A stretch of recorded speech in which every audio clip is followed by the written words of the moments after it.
Welcome back to another episode of Rock Boys Football. Continuing to take a look at some of the games on the Week 2 slate, and we got our Michigan Wolverines. As the Hawaii Rainbow Warriors come to town, it is the start of the JJ McCarthy era. Before we get into it, though, if you guys are a fan of Michigan football, that is our team. We appreciate you guys checking us out, and if you do like the content, consider subscribing to the channel. We talk a lot of Michigan. We recap every game. We preview every game. So if you guys do like talking Michigan football, we really would appreciate it if you consider subscribing to the channel. We love talking ball with y'all. Dill, what are your takes here? I mean, just incredibly excited for the JJ McCarthy era. I mean, you watch last game, just being very frank, we had the same problems. Weren't scoring in the red zone, weren't hitting many explosive plays. And then the second JJ gets in, the problems all go away. We score touchdowns every time we touch it. When we're in the red zone, his feet are a weapon in there. Because that's the real problem is when the windows get tight, it's hard to run the ball in between the tackles. And Cade, without the ability to move around, he's kind of a liability in the red zone. So that is probably my big thing is we just the problems we have when Cade's in kind of go away when JJ takes over.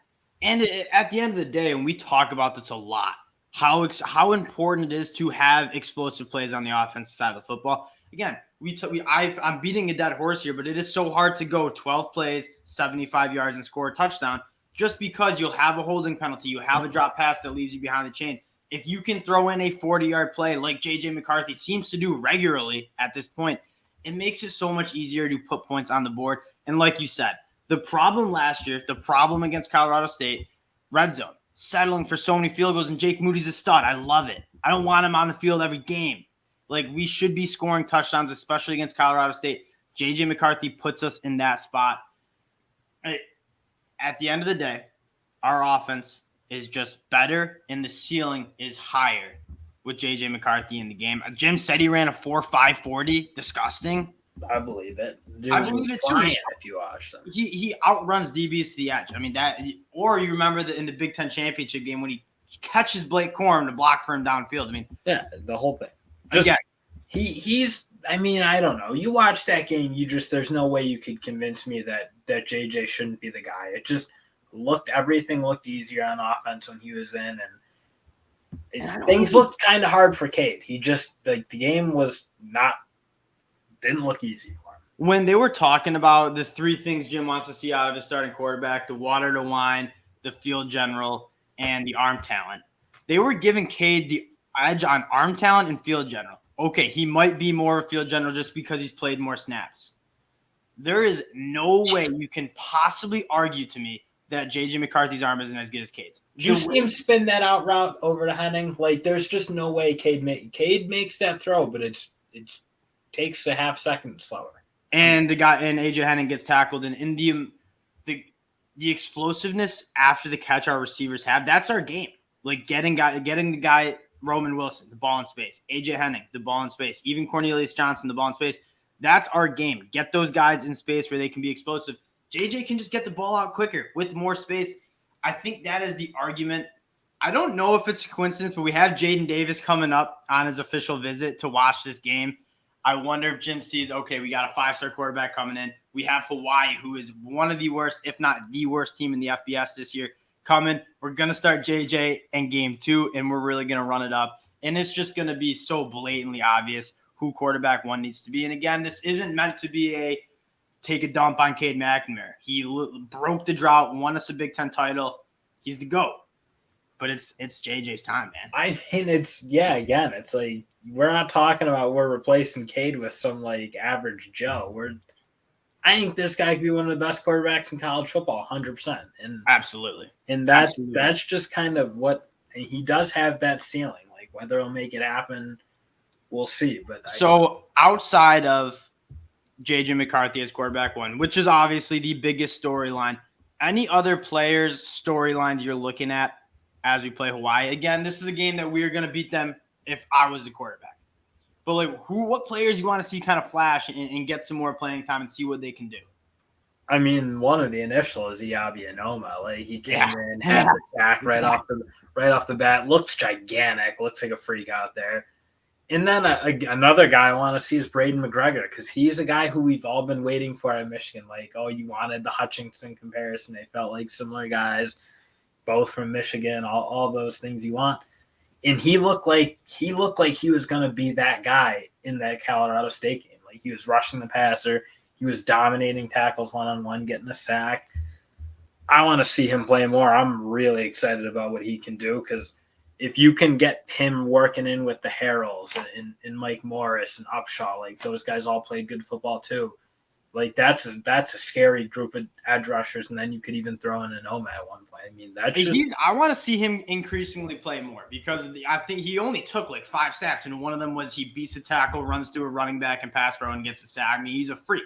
You can tell this guy was a former top 5 recruit nationally. He's got that juice in him. You just got to harness it. That was easily the most pleasantly surprised I was, and the biggest storyline outside of JJ just being a dog is how good some of these defensive line guys. The biggest question mark is, could Michigan get after the passer like they did with the Ajabo and Hutch? It's going to look different. There isn't a stud pass rusher on this team. It is 12 guys deep who I think can legitimately get after the passer. I mean, it was Sac City in the backfield against Colorado State. And I think the big thing is we can get way better on the interior. Like, I think Mozzie is developing a pass rush game that makes him a legitimate weapon inside. Chris Jenkins, that's one of my favorite players on the team. I love the energy he has. Yeah, he's a dog. He's gotten gigantic, which is sick because he probably is never going to be a great edge guy. But yeah, take yourself up to close to 300 pounds and be a good athletic interior guy. He got a sack. That's kind of the thing with me is if we can, we're not going to be as good on the edge because that's almost impossible. But if we can step it up on the interior, because that frankly we just didn't get a ton from them last year. I think we can, as a unit, be something close to what we were last year. We said it at halftime. I called you and I was like, Mozzie Smith's been awfully quiet. And then in the second half, he was just dogging people. And I think he had a sack, 2 TFLs. He was absolutely getting after in the second half. My storyline, I think I'm going with, is Makari Page on the back end. I think he might be a starter. I think we might see – he's put on weight. Quite frankly, I hate talking bad about any Michigan player, but I think he might be better than RJ Moden. RJ Moden was probably if you were to grade out players, he probably was the lowest grade. He gave up a few passes. He's a big safety, and he just looks a little stiff to play that safety spot. Makari Page is way twitched up.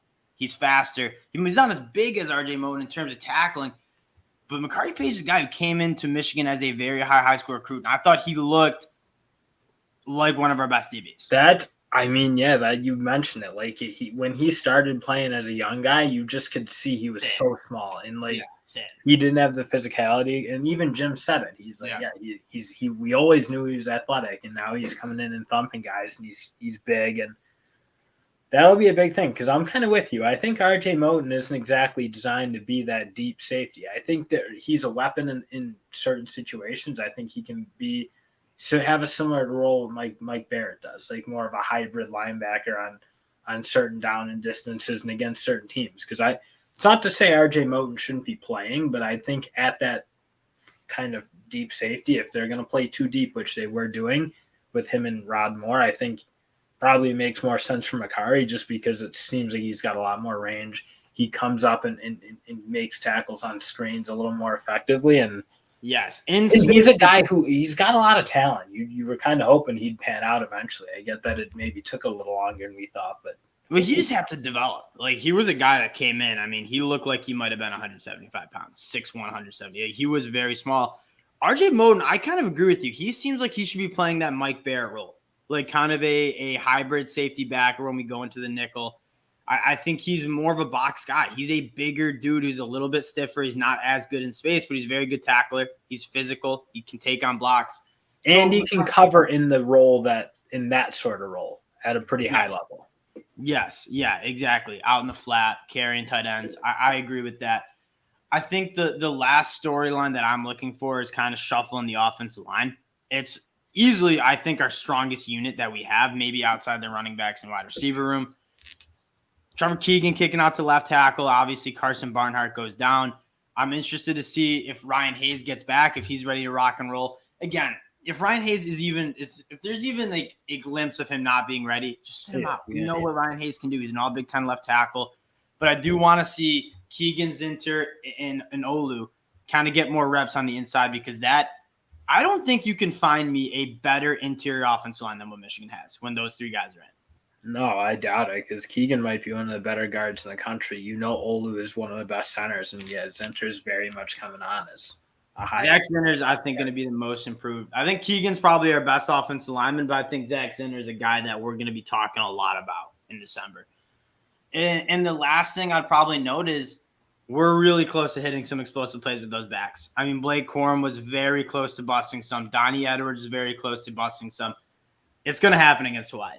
I would take a gentleman's bet with you that Blake Corum, I don't even know if you'd want to bet against this, but Blake Corum or Donnie Edwards is going to rip off a 50-yarder. They were very close. I think it's going to happen against Hawaii and really kind of kickstart those backs.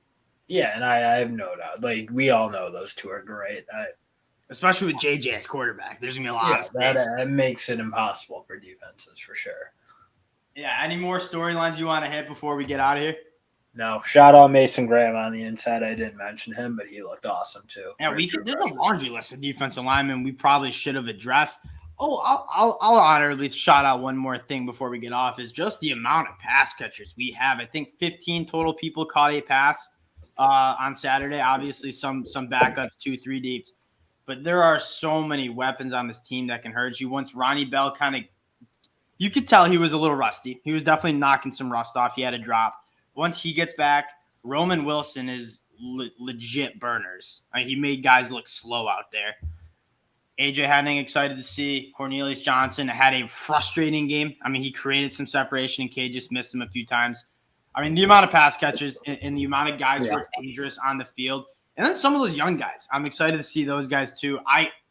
I'm excited. We're going to run it up against Hawaii. It's going to be a very fun game as Michigan fans to watch. I also just want to see the ball go up and down, like, kind of, because it really, we were kind of playing, like, slow. Like, it didn't look super sharp in the first half, and then it took off. But I do want to see it go to that.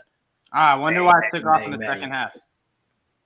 Oh, yeah, no, I don't know. I don't know why. That's enough Kate slander for the day. I feel bad.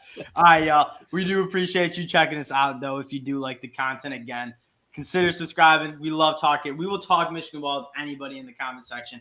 I do it all the time. I love it. Appreciate you guys checking us out. We'll talk to y'all later. Peace.